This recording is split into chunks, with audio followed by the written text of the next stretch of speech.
Hello, welcome to Dad Puzzles podcast. Today, we're very fortunate to have a very good friend here, Mr. David Walker. Um, Dad Puzzles community, we are lucky to really have you today because you're the first graduated dad. You've been through the fatherhood and now you have your own grandkids, so you know the whole thing. A couple of times around. So thank you so much for really joining us. But for people that do not know you, sir, can you maybe introduce yourself? Sure. I'm Dave Walker. I'm actually only the second person in my Walker line to graduate from college. I've got two children. I've got three grandchildren. I got married at 19. I've been married for 53 years, probably next month, to the same woman, I might add, because when you're married that long, a lot of times you got to make sure you make that clear. Right. And I've had the good fortune of running organizations in the private sector, the government, and the not for profit sector. And so I consider myself fortunate in that regard. Oh, that is amazing. And I saw one of the biggest title with the U.S. Comptroller, and also being involved with during the Reagan administration, Bush administration, and Clinton. My brother, talk about that. Well, I have run three federal agencies. Hmm. I've had three presidential appointments from people from both political parties. Initially Reagan, then Bush 41, then Clinton. I've been appointed to other part-time positions. Since then, I'm currently on the Defense Business Board, and I've frankly had some position in every administration since Reagan, except for one, and I was offered one in that one, but I had other things that took my time at that point in time, so I couldn't do it. Right. Um, so the job that I'm best known for is as the Comptroller General of the United States, Right. which in English is Auditor General, Chief Accountability Officer, and the Chief Executive Officer of the U.S. Government Accountability Office. Yes, sir. Thank you so much for really joining this small podcast to help us know much about fatherhood. So we can talk a little bit about that because I was saying, how what are the differences of the dads before and the dads now, and I think you added some great points about that. Not only dads, can you talk a little bit about that? Well, yeah, and it's not just the dads; it's the dads and the moms. And I know Hmm. this podcast is focused more on the dads, but my dad and mom were a nuclear family. Hmm. My dad was the breadwinner for the house. Hmm. He was in the Navy, used the GI Bill to be able to get a degree from the University of Alabama. Hmm. Worked his way up in the telephone company in various management positions. My mother was a traditional homemaker Hmm. who raised three boys, and believe me, that's a full time job raising three Absolutely. boys. Yes, sir. I was the oldest of three boys, and Hmm. by all account, the least trouble of all three. Things changed a little bit after I left the house. Hmm. Things were a lot different. I mean, back when I was growing up, we used to go outside. We used to play sports. We used to do things. I mean, nowadays you get young people they're in front of a computer all day playing computer games. I mean, we Right. didn't have smartphones back then. Hmm. Okay, in Hmm. fact, I remember my dad worked for AT&T, the telephone company, and Right. I remember he brought home one of the first mobile phones, and the thing was like huge, with a long antenna on it, right? I Yep. mean, and now we in palm of our hand, and it's a computer. It's not just a phone; it's a computer, Right. much more powerful than the original desktop computers, if you will. Right. Uh, Kids, and so kids tend to not be as active back then too. If, Hmm. if if somebody said, "Wait till your father comes home," you knew you were in trouble, right? Uh, Absolutely. and back then, I can tell you, less than five times in my lifetime have I been on the wrong end of a spanking Hmm. from my father. Hmm. But you don't have to do it but one or two times to get the message, if you know what I mean. Right. Right. Although nowadays, you can't do that because you may get turned into the police or Uh, whatever. So absolutely. so it's not just that the dads are different, but the kids are different. The Hmm. technology is different. The Right. moms are different. I mean, my Hmm. wife worked outside the home. Hmm. and raise two kids. Hmm. Okay. And so, things are just very, very different now than they were back then. I totally agree with you. And for instance, I can share an example for me of those spankings. That's why I agree with you. I remember only one that stands out. One time I did something at the dinner table, and information got to my dad, and like he had to go outside. He found a little, like a wimpy stick, but it's something, it doesn't go. Oh my God. So I got a good whip. So one of the trick I did back in the days, which I cannot teach to my kids because they will not benefit from this information. I hear you. I hear you. Absolutely, absolutely. So Yeah, I think mine was. I think I got a spanking once or twice. My brothers, I think, were a little bit more frequent on the other end of the stick, but uh, that's their problem, not mine. right, right. No, but the importance of this, I think, is that we learned that not to do those crazy stuff because we know the consequence. Nowadays, is quite unfortunate because they know the consequence, but they have a, like, almost like a defense system. No, I can call the police. I cannot believe this, but kids, they say these things, so they can do bad behavior and they can still share the information. Or yeah, my school tells me if my dad touches me or my mom, I have to call the police. So for a parent that is not educated in the sense that knowing that the importance of my child to be good, they will be mad. Or for instance, they can leave the child alone and not push them to do good because they feel like, okay, you know what, you can have your police teach you or something. But if you do that, you're giving up on your child. So maybe we should Yeah. emphasize to Well, the parents. the parents have primary responsibility for raising the kids, and when I say parents, it's both. You Right. need a two parent household. If you don't have a Absolutely. two parent household, it's very difficult. That's true. Um, but secondly, parents need to be motivators.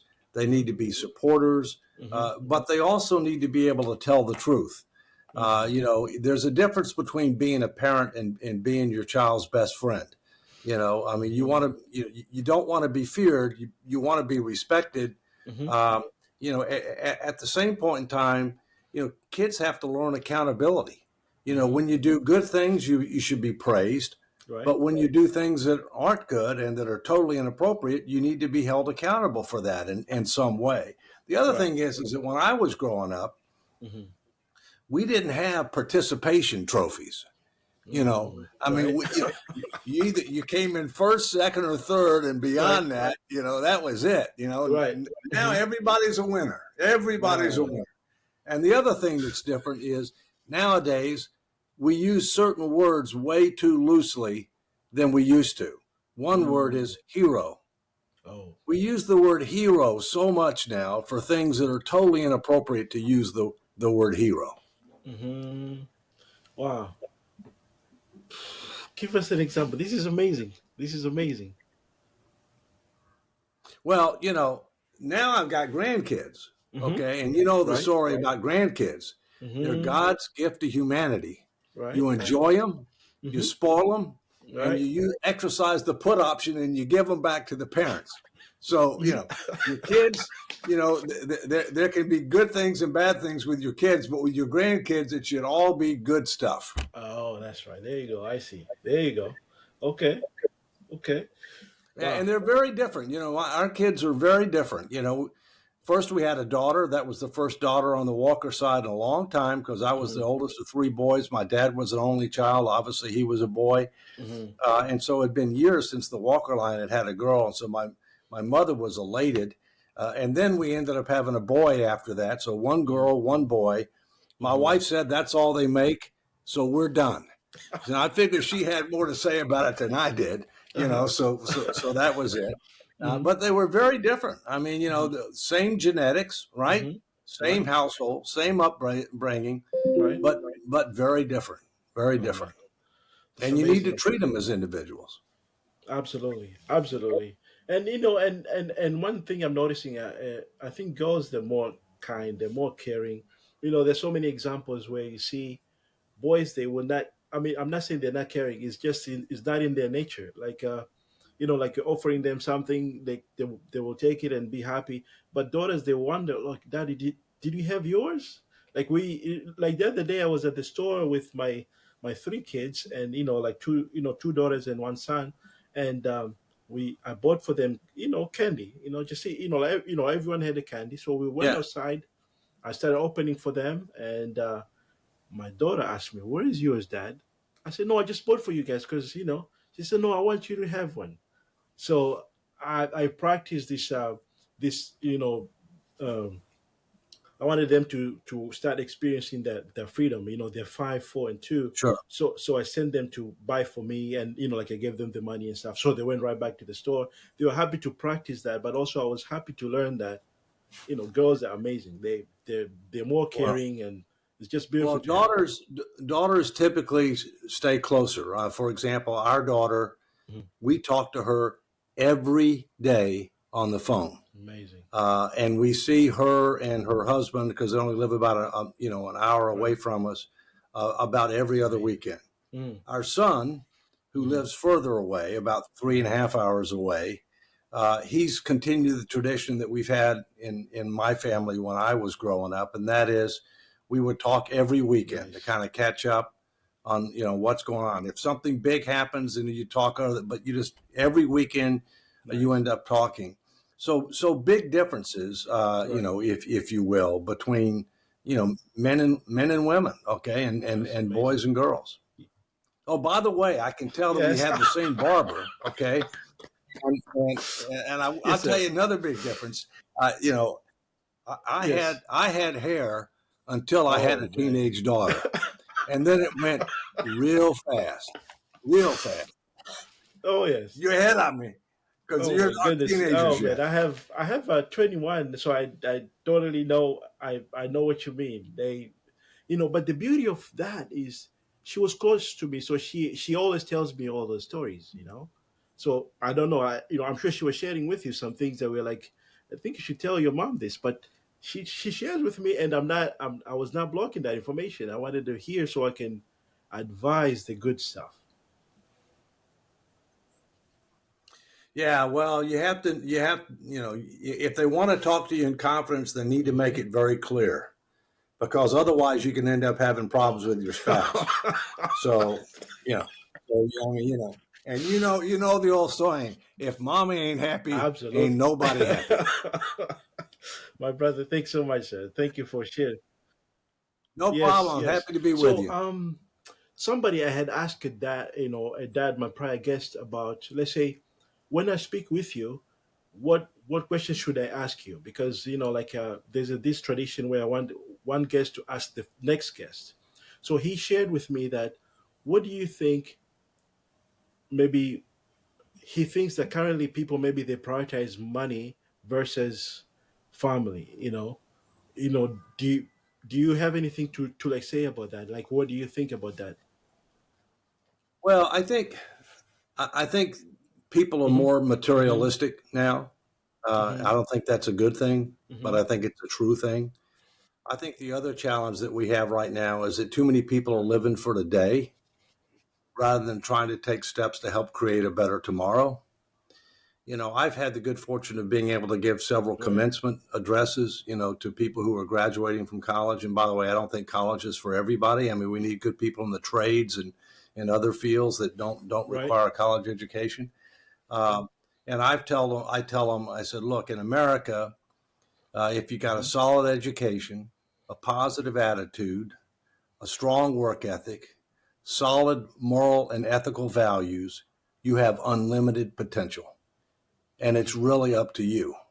And that it's always better to do things that you like because you're going to do better at things that you like than things that you don't like. And just also remember that it's not just what you say, but how you say it Okay. that counts. Plus, you never know who you may see in the future. You don't want to burn bridges, right? Because you might end up coming across that person in the future and they could end up being your Right. superior rather than Absolutely. your subordinate, right? So, so I do think that one of the things that our education system is not doing a Hmm. good job of, and this is Right. the K through Hmm. 12 education, they're not doing a good job of civic Hmm. responsibility what are our responsibilities as a citizen Right. of this country?